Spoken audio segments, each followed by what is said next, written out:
दोस्तों नमस्कार।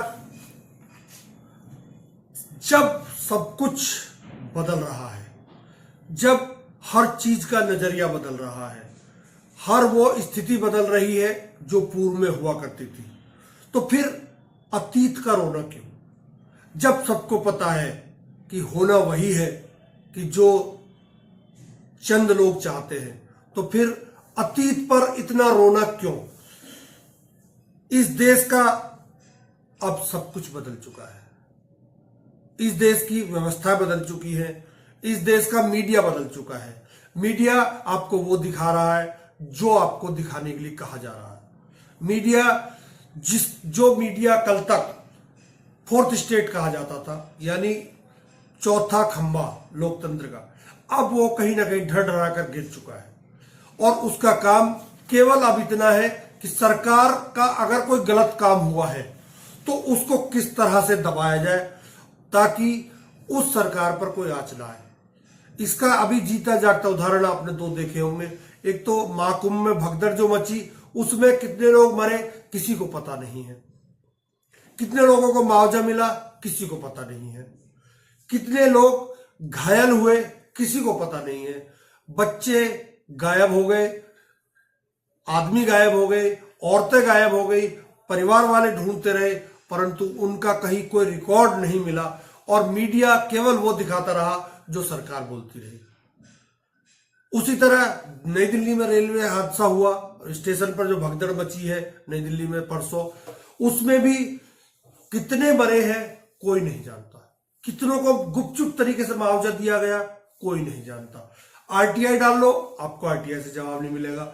आप सरकारी उससे पूछो तो जवाब नहीं मिलेगा।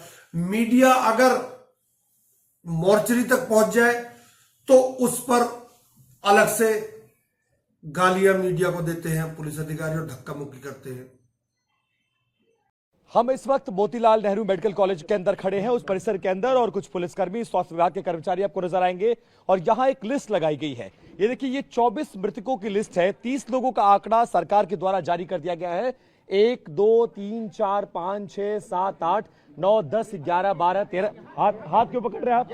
हाथ क्यों? आप धक्का क्यों देंगे? धक्का क्यों देंगे? अरे आप ये, अरे इधर दिखाओ, जरा इधर दिखाओ कैमरा। अरे कैमरे में हाथ क्यों लगाओ? कैमरे में हाथ लगाओगे? कैमरे में आप हाथ लगाएंगे कैसे? ये पाकिस्तान है क्या? ये पाकिस्तान है? ये पाकिस्तान है। यहाँ छेड़छाड़ क्यों कर रहे हो? छेड़छाड़ हम डेड बॉडी के पास गए हैं। हम लिस्ट नहीं दिखा सकते हैं। यहाँ पे हम लिस्ट नहीं दिखा सकते हैं। ये पाकिस्तान है, ये डेमोक्रेसी नहीं है। छिपा रहे हो, आंकड़ों को छिपा रहे हो, शर्म नहीं आती है? आश्रम को आंकड़ों को छिपा रहे हो। हाथ पकड़ रहे हो मेरा, हाथ पकड़ रहे हो, कैमरे में हाथ मांग रहे हो। अपना परिचय बताइए, अपना परिचय बताइए। अरेस्ट करिए मुझे, मुझे अरेस्ट करिए। दरोगा जी मुझे अरेस्ट करिए, अरेस्ट करिए, अरेस्ट करिए, अरेस्ट करिए मुझे, अरेस्ट करिए, अरेस्ट करिए मुझे, अरेस्ट करिए मुझे, मुझे अरेस्ट करिए, करिए मुझे अरेस्ट करिए। मैं यही खड़ा हूँ, मैं यही खड़ा हूँ। किससे क्यों नहीं जा सकते? मेडिकल कॉलेज में जा नहीं सकते हैं? किससे पूछना आप बताइए? किससे अनुमति लेनी है आप बताइए? किससे अनुमति लेनी है आप मुझे बताइए? किससे? मैं, मेरे पास ये देखिए, मैं विपिन चौबे मेरा नाम है, टीवी 9 चैनल है। सरकार ने मुझे आइडेंटिटी कार्ड दिया है। मैं यहाँ जाके देखूंगा कितने लोग मारे गए हैं, कितने लोग लापता है। मैं सवाल करूंगा भाई साहब आपसे। आप, मेरा परिचय ये है, मेरा परिचय ये है, मेरा परिचय, मेरा कैमरा है सर। सर किस, आपने मुझसे पूछा? आप मेरा हाथ पकड़ के मुझे ढकेल रहे हैं, आप बदतमीजी कर रहे हैं। किस, आपने मुझसे पूछा? आपने मुझसे पूछा? आपने मुझसे पूछा? आपने मुझसे पूछा? मेरा कैमरा, मेरा आईडी, मेरी आइडेंटिटी कार्ड मेरे पास है। आपका आइडेंटिटी कार्ड क्या है? आपका आइडेंटिटी कार्ड कहाँ है? पाकिस्तान है वो, पाकिस्तान है। लोग मर गए, मजाक बना दिया आप लोगों ने। आंकड़ों पर झूठ बोल रहे हैं आप लोग, आंकड़ों पर झूठ बोल रहे हैं। शर्म नहीं आती आप लोग को? लोग मर गए हैं, तमाशा बना दिया आप लोगों ने। सर हम लोग ढूंढते कहीं नहीं मिल रही है। एक भी बॉडी नहीं मिल रही है। 4-4 दिन से परेशान रहे। देखो ना, बॉडी देखो। अरे बात करो यार, अरे हाथ क्यों लगा रहे हो? हाथ क्यों लगाओगे? ध्यान से, ध्यान से, तरीके से हाथ नहीं लगाएंगे आप हाथ नहीं लगाएंगे। आप ढंग से बात करेंगे, आप ढंग से बात करेंगे। पाकिस्तान बना लिया क्या इसको? आए, प्रयागराज में नहीं आता Motilal Nehru medical college, postmortem house. हाथ लगाओगे? अपना परिचय बताइए आप, अपना परिचय बताइए। कौन है आप? किस अधिकार से आप हाथ लगा रहे हैं? किस अधिकार से बाहर कर रहे हैं आप? परिचय बताइए, परिचय बताइए अपना। अरेस्ट करवा रहे थे, आओ अरेस्ट करवाओ। यही खड़ा हूँ, आइए। आइए अरेस्ट करवाइए। शर्म नहीं आती? लाशों पर झूठ बोलते हो, आंकड़ों को छिपा रहे हो। लोग मर गए हैं, मारे गए हैं, लोगों की लाशें नहीं मिल रही है, परिवार यहां भटक रहा है, झूठ बोल रहे हो आप। छेड़छाड़ कर रहे हैं। पोस्टमार्टम हाउस में मैं घुसा हूं, लिस्ट नहीं देख सकता हूं, फोटो नहीं देख सकता हूं, झूठ बोल रहे हो। आओ बाहर आओ, अरेस्ट करवाओ, आओ, दम है तो बाहर आइए, आओ गेट के अंदर पुलिस वालों की मौजूदगी में छुपो मत, सच आओ, आओ आओ बाहर आओ, आओ अपना परिचय बताओ, दम है तो परिचय बताओ अपना। कैमरे पर हाथ मारोगे, जल्दी से छेड़छाड़ करोगे, आंकड़ों को छुपाओगे। ये जो वीडियो मैंने अभी आपको दिखाया, ये दरअसल इलाहाबाद का था। अब आप ये खूब अच्छी तरह से जान लीजिए कि जब सब कुछ सरकार के पिरोने से ही पिर रहा है, सरकार जो चाह रही है वही हो रहा है, तो ऐसे में सीसी यानी चीफ इलेक्शन कमिश्नर की नियुक्ति बिना सरकार की रजामंदी के कैसे हो सकती है। दरअसल आज राजीव कुमार, जो कभी शेरो शायरी के बहुत बड़े शौकीन और एक भद्दी शेरो शायरी किया करते थे, आज वो रिटायर हो गए।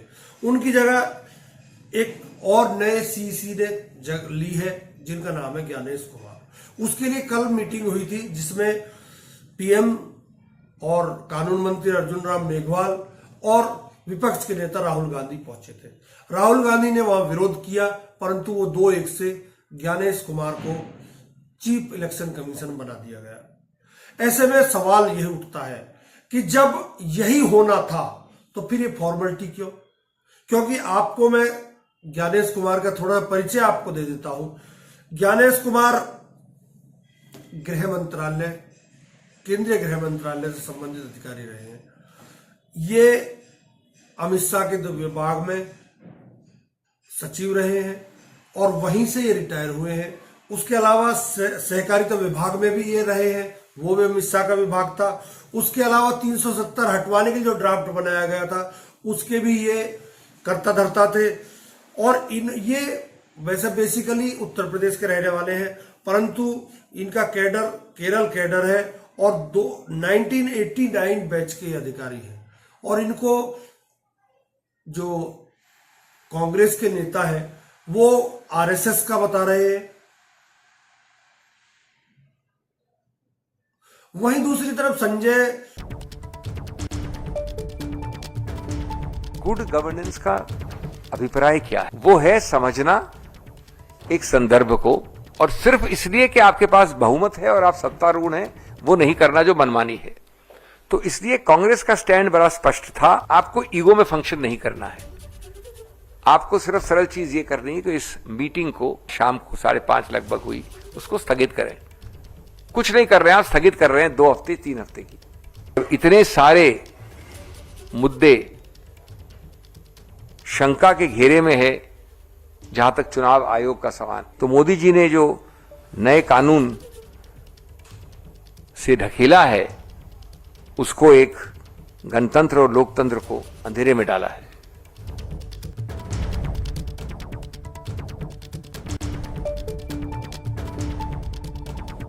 और इसी क्या जल्दी थी कि इंतजार नहीं किया जा सकता।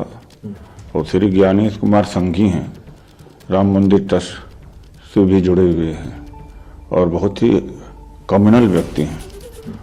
ये तो सबसे ज्यादा डिजास्टरस ही इसी होंगे। लेकिन ऐसा व्यक्ति, ऐसी सोच का व्यक्ति, क्या वो निरपेक्ष हो सकता है? क्या सबको एक नजर से देख सकता है? वो संघीय नजर से देख सकता है। अभी तक चुनाव आयोग का बीजेपीकरण हुआ था, अब तो नई नियुक्ति मिस्टर ज्ञानेश कुमार की नियुक्ति से इसका संघीकरण हो गया। वहीं दूसरी तरफ संजय राउत ने भी सिलेक्शन पर उंगली उठाई है और कहा है कि किस तरह से एक ऐसे व्यक्ति को बना दिया गया जो गृह मंत्रालय में था, जो केंद्रीय गृह मंत्रालय में था, उसको, वो तो अमित शाह का आदमी है, उसको क्यों बना दिया गया।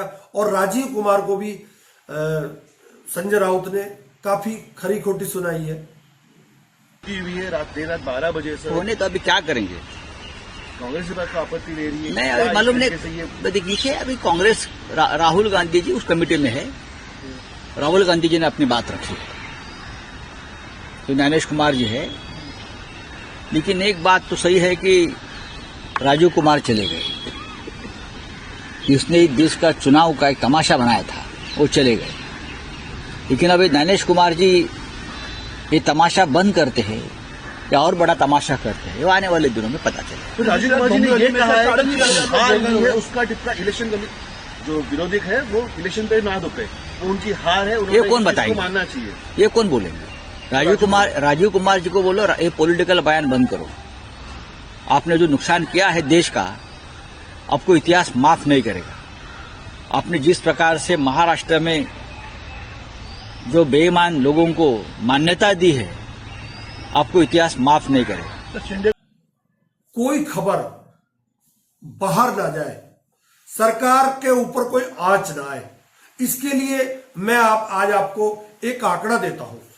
दरअसल 2014 से पहले जब मनमोहन सिंह यूपीए की सरकार थी, उस समय जो मीडिया का बजट था वो 2500 करोड़ का था, जिसको कि हर साल मीडिया के लिए खर्च किया जाता था। परंतु उसके बाद 2014 के बाद रूपरेखा कुछ ऐसी बदली कि वो जो सरकारी बजट था वो तो हो गया करीब 10,000 करोड़। उसके अलावा जो प्राइवेट में अडानी जैसे और अंबानी जैसे जो बड़े सूरमा बैठे हुए थे, उनको भी सरकार ने एक काम दे दिया कि या तो आप चैनल खरीद लीजिए। एनडीटीवी और नेटवर्क 18 इसका उदाहरण है आपके सामने। या तो आप खरीद लीजिए या फिर उनको आप उतना पैसा दीजिए कि वो सरकार के खिलाफ ना बोल पाए। और सरकार ने भी इस मीडिया को यह समझा दिया कि तुम कहां रेटिंग के चक्कर में पड़ते हो, रेटिंग से तुम्हें क्या लाभ होगा, जो लाभ तुम्हें रेटिंग से होना है वो लाभ तुम्हें हम दे देते हैं। तभी आपने देखा होगा किस तरह से भोपू मीडिया सरकार की कारगुजारियों को छुपाकर और आम जनता के जो सवाल है उनको दबाता है। दरअसल मीडिया का काम क्या है? मीडिया का काम यह बनता है कि जैसे कल सीईसी का चुनाव हुआ, उसका विरोध करना चाहिए था मीडिया को। मीडिया को यह कहना चाहिए था कि इसमें यह निष्पक्ष नहीं हो पाएगा क्योंकि 2-1 से ये गिर जाएगा। और ज्ञानेश कुमार जिसको बनाया गया, इसका पूरा चिट्ठा मीडिया को दिखाना चाहिए था, परंतु मीडिया ऐसा नहीं कर रहा। मीडिया ज्ञानेश कुमार की और सरकार के कसीदे पढ़ रहा है और बता रहा है कितने बड़े अधिकारी रहे हैं, इन्होंने जम्मू कश्मीर के लिए भी काम किया है, धारा 370 हटाने का काम किया है और जम्मू कश्मीर और लद्दाख को अलग केंद्र शासित राज्य बनाने में इस अधिकारी का खास योगदान रहा है। अब आप खुद समझ सकते हैं जो आदमी इस तरह की सोच वाला हो वो कैसे फेयर इलेक्शन इस देश में करा पाएगा। और इसके चुनाव का जो शुरुआत होगी, पहली शुरुआत इसी साल के 2025 के ही आखिरी में बिहार, 2026 में बहुत महत्वपूर्ण चुनाव है, पश्चिम बंगाल का है, असम का है, उसके अलावा 1-2 स्टेटों का और है, और 2027 का यूपी का चुनाव है, जिसके लिए कि इनकी परीक्षा है कि ये बीजेपी को जितवाने का प्रयास करते हैं जिस तरह राजीव कुमार ने किया था, या फिर ये फेयर इलेक्शन कराएंगे। फेयर इलेक्शन की गुंजाइश कम नजर आती है क्योंकि इनका कार्यकाल 2029 तक है और जो 26 जनवरी को खत्म हो जाएगा।